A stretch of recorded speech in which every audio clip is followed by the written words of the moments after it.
ಶ್ರೀಮಂತ ಕುಟುಂಬದಲ್ಲಿ ಜನಿಸಿದವರಿಗೆ ಹಾಗೂ ವೈಭವದ ಜೀವನ ನಡೆಸುವವರಿಗೆ ಸರಳ ಜೀವನಕ್ಕೆ ಒಗ್ಗಿಕೊಳ್ಳುವುದು ಅಷ್ಟು ಸುಲಭವಲ್ಲ.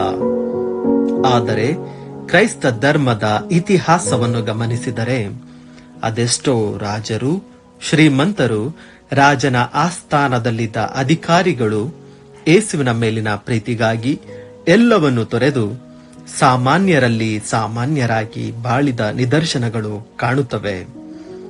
ಆ ಪಟ್ಟಿಯಲ್ಲಿ ಬರುವ ಹೆಸರು ನೋಬ್ಲಾಕ್ ನಗರದ ಸಂತ ಲಿಯೋನಾರ್ಡ್. ಹಾಗಿದ್ದರೆ ಬನ್ನಿ ಅವರ ಬಗ್ಗೆ ಈ ಸಂಚಿಕೆಯಲ್ಲಿ ತಿಳಿಯೋಣ. ಫ್ರಾನ್ಸ್ ದೇಶದ ಶ್ರೀಮಂತ ಹಾಗೂ ಜನಪ್ರಿಯ ಕುಟುಂಬವೊಂದರಲ್ಲಿ ಸಂತ ಲಿಯೋನಾರ್ಡ್ ಜನಿಸಿದರು. ಇವರ ಹುಟ್ಟಿದ ದಿನಾಂಕದ ಬಗ್ಗೆಯಾಗಲಿ ಮಾಹಿತಿ ಇಲ್ಲ.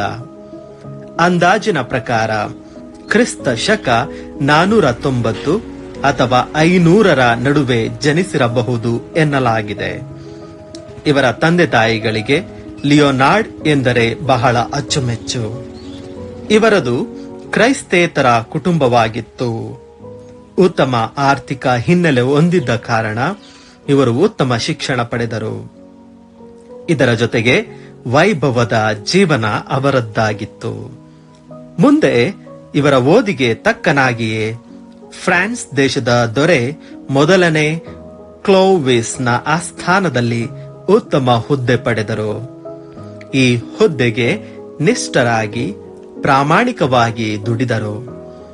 ಹೀಗಾಗಿ ರಾಜನಿಗೆ ಬಹಳ ಆಪ್ತರೂ ಆಗಿದ್ದರು.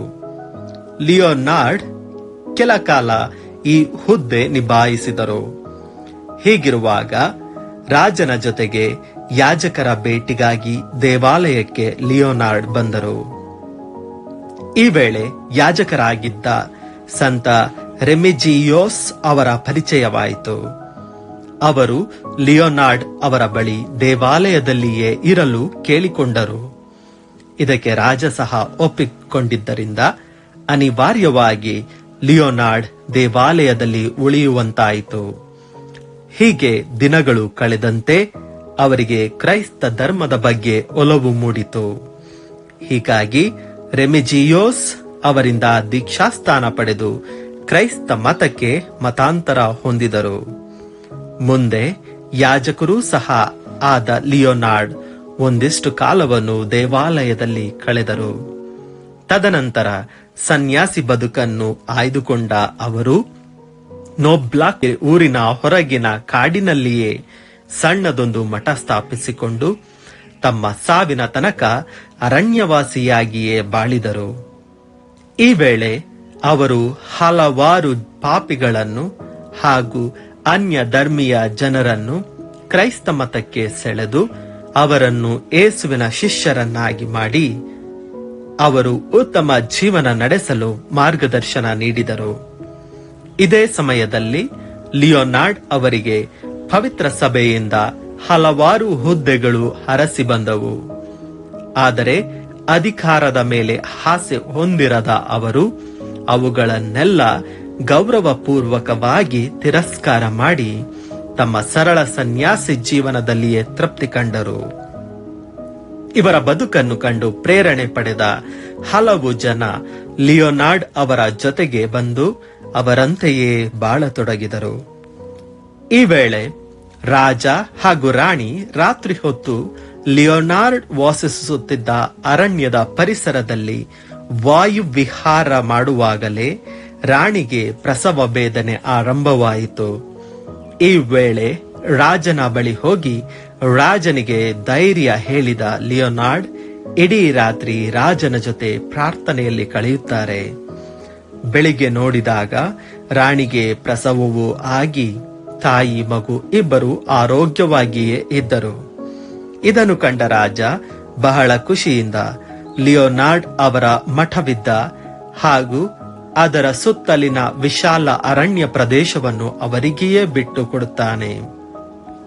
ಮುಂದೆ ಲಿಯೋನಾರ್ಡ್ ಇಲ್ಲಿ 2 ದೇವಾಲಯಗಳನ್ನು ನಿರ್ಮಿಸಿ ಒಂದನ್ನು ಮರಿಯಮ್ಮನವರಿಗೆ ಹಾಗೂ ಇನ್ನೊಂದನ್ನು ಆ ಹೊತ್ತಿಗೆ ಸಂತ ಪದವಿ ಪಡೆದಿದ್ದ ಈ ಹಿಂದೆ ತಮಗೆ ದೀಕ್ಷಾಸ್ಥಾನ ನೀಡಿದ್ದ ರೆಮಿಜಿಯೋಸ್ ಅವರಿಗೆ ಸಮರ್ಪಿಸುತ್ತಾರೆ.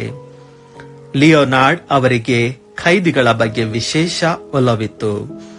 ಹೀಗಾಗಿ ಅವರು ಬಿಡುಗಡೆಗಾಗಿ ಪ್ರಾರ್ಥನೆ ಮಾಡುತ್ತಿದ್ದರು. ಮಾತ್ರವಲ್ಲದೆ ಈ ರೀತಿ ಬಿಡುಗಡೆಯಾದವರಿಗೆ ತಮ್ಮಿಂದಾದ ನೆರವನ್ನೂ ಸಹ ನೀಡಿ ಅವರಿಗೊಂದು ಉತ್ತಮ ಬದುಕನ್ನು ಆರಂಭ ಮಾಡಲು ಮಾರ್ಗದರ್ಶನ ನೀಡುತ್ತಿದ್ದರು. ಅವರೆಲ್ಲರೂ ಲಿಯೋನಾರ್ಡ್ ಅವರ ಶಿಷ್ಯರಾಗಿ ಅವರೊಂದಿಗೆ ಬಾಳತೊಡಗಿದರು. ಜೊತೆಗೆ ಲಿಯೋನಾರ್ಡ್ ಅವರ ಸಂಬಂಧಿಕರೂ ಸಹ ಅವರ ಜೊತೆಗೆ ಬಂದು ಸನ್ಯಾಸಿಗಳಂತೆ ಬದುಕುತ್ತಾರೆ. ಇವರು ಬದುಕಿದ್ದಾಗಲೇ ಪವಾಡ ಮಾಡಿದ್ದರು ಎನ್ನಲಾಗಿದೆ. ಇವರ ಆಶೀರ್ವಾದ ಪಡೆದು ಹೋದ ಶಿಷ್ಯರು ಹತ್ತಿರದ ಬೆಟ್ಟವನ್ನು ಅಗೆದಾಗ ಬೆಟ್ಟದಡಿಯಿಂದ ನೀರು ಉಕ್ಕಿತು ಎನ್ನಲಾಗಿದೆ. ಈ ರೀತಿ ಶ್ರೀಮಂತ ಕುಟುಂಬದಲ್ಲಿ ಜನಿಸಿದರೂ ಸನ್ಯಾಸಿ ಬದುಕನ್ನು ಆಯ್ದುಕೊಂಡು ಹಲವರನ್ನು ಒಳ್ಳೆಯ ದಾರಿಗೆ ತಂದ ಲಿಯೋನಾರ್ಡ್ 559ರಲ್ಲಿ ಮರಣ ಹೊಂದಿದರು. ಇವರ ಸಾವಿನ ನಂತರ ಇವರ ಸನ್ಯಾಸಿ ಪರಂಪರೆ ಜರ್ಮನಿ, ಆಸ್ಟ್ರಿಯಾ, ಬೊಹೋಮಿಯಾ ಪ್ರದೇಶದಲ್ಲಿ ಜನಪ್ರಿಯವಾಯಿತು. ಇದರಿಂದ ಇವರ ಮಧ್ಯಸ್ಥಿಕೆಯಲ್ಲಿ ಪ್ರಾರ್ಥನೆ ಸಲ್ಲಿಸಿ ವರಗಳನ್ನು ಬೇಡತೊಡಗಿದರು. ಜನರ ನಂಬಿಕೆಗೆ ಅನುಗುಣವಾಗಿ ಪವಾಡಗಳು ಸಹ ನಡೆಯುತ್ತಾ ಹೋದವು. ಹೀಗಾಗಿ ದಿನದಿಂದ ದಿನಕ್ಕೆ ಲಿಯೋನಾರ್ಡ್ ಅವರ ಕುರಿತಾದ ಭಕ್ತಿ ಹೆಚ್ಚುತ್ತಾ ಸಾಗಿತ್ತು. ಫ್ರಾನ್ಸ್ ದೇಶದ ಸರಕಾರ ದಾಖಲೆಗಳ ಪ್ರಕಾರವೇ 4,000ದಷ್ಟು ಪವಾಡಗಳು ಇವರ ಮೂಲಕ ಜರುಗಿವೆ. ಇವರ ಕುರಿತಾದ ಭಕ್ತಿ ಯಾವ ಮಟ್ಟಿಗೆ ಹೆಚ್ಚಿತು ಎಂದರೆ ಲಿಯೋನಾರ್ಡ್ ಅವರ ಸಮಾಧಿಗೆ ಭೇಟಿ ನೀಡುವವರ ಸಂಖ್ಯೆ ದಿನದಿಂದ ದಿನಕ್ಕೆ ಹೆಚ್ಚಾಗಿ ಸಾಗಿ ಅವರ ಸಮಾಧಿ ಇರುವ ಸ್ಥಳ ಒಂದು ಪುಣ್ಯ ಕ್ಷೇತ್ರವೆಂದು ಹೆಸರಾಯಿತು. ಅಲ್ಲದೆ ಈ ಹಿಂದೆ ನೋಬ್ಲಾಕ್ ಎಂಬ ಹೆಸರು ಪಡೆದಿದ್ದ ಆ ಊರು ಮುಂದೆ ಲಿಯೋನಾರ್ಡ್ ನಗರ ಎಂದೇ ಹೆಸರಾಯಿತು. ಮಾನಸಿಕ ಅಸ್ವಸ್ಥರ, ರೋಗಿಗಳ, ಖೈದಿಗಳ, ಪ್ರಸವ ವೇದನೆಯಲ್ಲಿರುವ ಗರ್ಭಿಣಿಯರ ಪಾಲಿನ ಪೋಷಕ ಸಂತರೆಂದು ಲಿಯೋನಾರ್ಡ್ ಅವರನ್ನು ಪವಿತ್ರ ಸಭೆಯು ಗೌರವಿಸುತ್ತದೆ. ಇವರ ಮಹೋತ್ಸವವನ್ನು ಪವಿತ್ರ ಸಭೆ ನವೆಂಬರ್ 6ರಂದು ಆಚರಣೆ ಮಾಡುತ್ತದೆ. ನಮ್ಮಿಂದ ನೆರವು ಬಯಸುವವರಿಗೆ ನಮ್ಮ ಕೈಯಿಂದ ಆದಷ್ಟು ನೆರವು ನೀಡಲು ಹಾಗೂ ತಪ್ಪು ದಾರಿಯಲ್ಲಿ ಬದುಕು ನಡೆಸುವವರಿಗೆ ಮಾರ್ಗದರ್ಶನ ನೀಡಿ ಅವರ ಮನಸ್ಸನ್ನು ಪರಿವರ್ತನೆ ಮಾಡಿ ಒಳ್ಳೆಯ ದಾರಿಗೆ ತರಲು ಬೇಕಾದ ವರಗಳನ್ನು ಸಂತ ಲಿಯೋನಾರ್ಡ್ ಅವರ ಮಧ್ಯಸ್ಥಿಕೆಯಲ್ಲಿ ಸರ್ವಶಕ್ತ ದೇವರಲ್ಲಿ ಬೇಡೋಣ. ಆಮೆನ್.